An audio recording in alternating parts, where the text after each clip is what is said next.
In honor of current events and everything that is happening in our country, let's talk about our beautiful Hispanic culture, especially our Mexican brothers and sisters, and the best Mexican restaurant I tried in New York City. This restaurant is called Oxomoco. It's in Greenpoint, Brooklyn. It's a Michelin star restaurant. It has 1 star for the past 4 years, and it was absolutely amazing. We came in, we had a reservation. It wasn't hard to get. We sat on the table. The menu is beautiful. And then we went ahead and ordered our first round of drinks. First, we ordered El Zorro and Último Adiós. My friend ordered El Zorro. To me, that was the best drink of the entire night. I rated it 8.5. It was mezcal with pineapple, but it wasn't too sweet. It was just like perfect sour and sweet.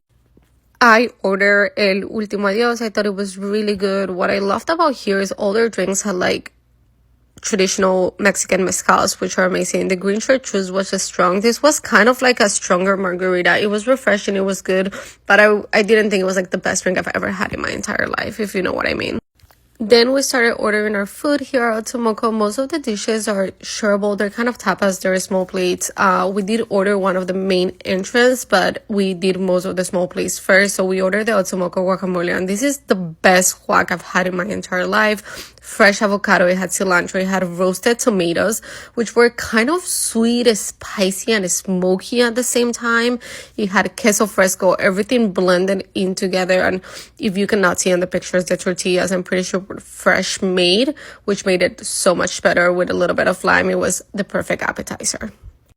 Then we moved on to a second appetizer of the day. We got the cocktail de mariscos, which had octopus, hira masa, clam, and some clamato. It was spicy. The presentation was amazing. I mean, the fish, the clam, the octopus, everything was like caught in like flowers and heart shape. It was so flavorful. It was a perfect amount, again, with fresh tortillas. I loved it. And I do have to say that even though we ordered a bunch of plates, the server did a very good job at bringing staff like one by one and let us like enjoy everything. So then next we got the grilled carrot tostada. I saw this on the menu and I really wanted to get it. I think it's such a different idea that something you would usually get at a Mexican restaurant. It was like very fresh veggies. It had this like carrot puree and the habanero sauce that was spicy, sweet and roasted. I really, really enjoyed it. Our third dish was the soya marinated tuna tostada. To me, this was the second best dish of the entire night. I love tuna. If you know me, everything that is raw fish, I love. But it was just like perfectly flavored. Everything came out together so smoothly. It had avocado, salsa macha, which if you don't know what that is made with this specific chilies. And it was like perfectly spicy. The seeds on top gave it like a crunchy texture. The avocado again was fresh and the tuna was like really, really nice. So I could get like 3 of this and have it as my meal. I absolutely enjoyed it. At this point on our meal, we decided to take a break and order a second round of drinks. So we ordered Una Noche Sin Fin and Sokol. Una Noche Sin Fin had mezcal, siete rayas, and café de olla. It was kind of like a Mexican, Oaxacan style espresso martini. It was really, really good. I just think I would get that for dessert instead. Then the Sokol was a drink that like immediately caught my attention because I mean, if you know me, you know I love mezcal and bourbon and fig and apple, and it had everything that I love. I wish they would have smoked it a little bit and it would have made it a 10 out of 10 for me, but otherwise it was a perfect drink and I really enjoyed it. Now, this is the dish that for me was the best dish of the entire night. Is the beef tartare tostada. I have never been a fan of beef tartare, but this was just mind-blowing. Just talking about it right now, my mouth is watering. If you don't know what chicatanas are, they're like these little ants and they make sauce out of them, and it has some egg yolk jam and nopales, which is cacti, and this was just so flavorful, so soft, so amazing. It didn't taste like raw beef. Like, it was just absolutely, I don't think you could make this dish better. It was perfect. If you go, even if you're not into raw food, I 100% recommend you try it. Get out of your comfort zone. This is something that you will never regret trying. I loved it, and I will be coming back to Oxomoco just to eat this. Then we started with the swordfish tacos. They have like 3 different types of tacos. They come on a size of 2, again, to share. The swordfish was really soft, very, very flavorful. I really loved it. I kind of like wish that I had ordered more tacos to see how they did them, but I thought it was perfect, to be honest. I am a fan of swordfish. If you've never had it, they call it the steak of the sea for a reason. So it was soft and kind of like a chicken texture. The one thing I had to say about Oxomoco is that everything came together perfectly. All the flavors, you never felt like, oh, something is missing, or oh, I would add this, because they knew exactly how to do each one of their dishes and play with the flavors. I loved it. And I know at this point you must be thinking, oh my god, these girls ate so much, but impossible when you're at a place like this and everything tasted so good. We got the mushroom tlayuda, which is a gigantic tortilla with like beans and salsa, and like usually people put a steak on it, but we got it with my take mushrooms and some chile, and this was absolutely incredible. It wasn't heavy. Like, the thing I loved about the food here is it didn't blow me. It wasn't heavy. It was flavorful. It was satisfying. It was delicious. So for those vegetarian people out there, if you're concerned about not having something to eat at this place, this is a great dish to have, and you can just eat the whole thing and be full. It was amazing. Finally, for our main dishes, we ordered just the wood fire black bass, but they didn't have black bass, so they gave us a sea bass.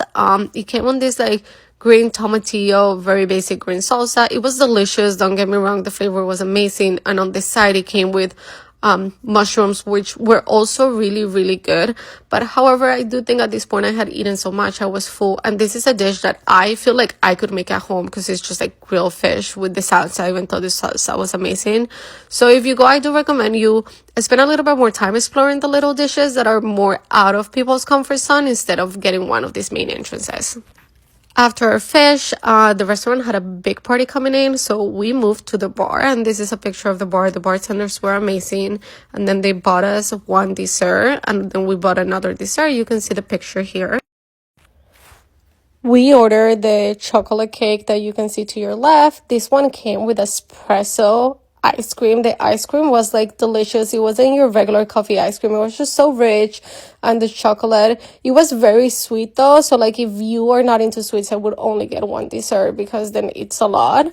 And then the restaurant bought us this other dessert. It's called Nicuatole. This is like a traditional Oaxacan dessert. It's made of like corn dough that is used for tortillas, and it has like some cinnamon, and it had some like sweet milk on top of it, and like grilled mango on the side. It was really good. It was definitely a different taste that I didn't expect. I liked it. I only give it a 7 out of 10, because to be honest, I like exploring things, but I don't think it's something that I would order again, and I was really full. At the end of the meal, the bartender gave us to try a little bit of mezcal, which is infused with yerba santa, and it was incredible, let me tell you.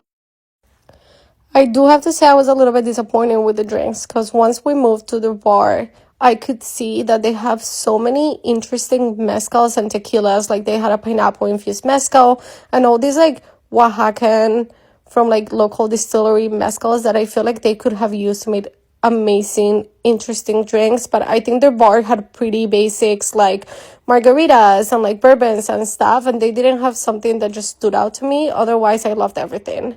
So just to wrap it up for you guys, I love this place. I'm already planning the next time I go. I think my husband would love it. He's Mexican. The food was incredible. I have my favorites that I'm gonna try again, but I also want to try the rest of the dishes. The service was good, except like when we order all the dishes, the server kind of like fat shamed us a little bit, but otherwise everyone was always like very attentive and ready to take care of us, including the bartenders, which was great. Ambience was incredible. There was music playing. The place was well lit. It was clean. It was perfect. So I recommend people go support Hispanic businesses. All the people working here were Mexican or Hispanic. The kitchen was an open kitchen, and you could see all the cooks and the people preparing the food were all clearly Hispanic. Everybody spoke both languages, and in the current state of things, I think that we could do a lot by just showing up to these places, giving them good tips, like really like immersing into this culture and supporting them. So yeah, I definitely recommend, and this is the perfect first experience of a Michelin star for me, and I will be going to many, many, many more. Thank you.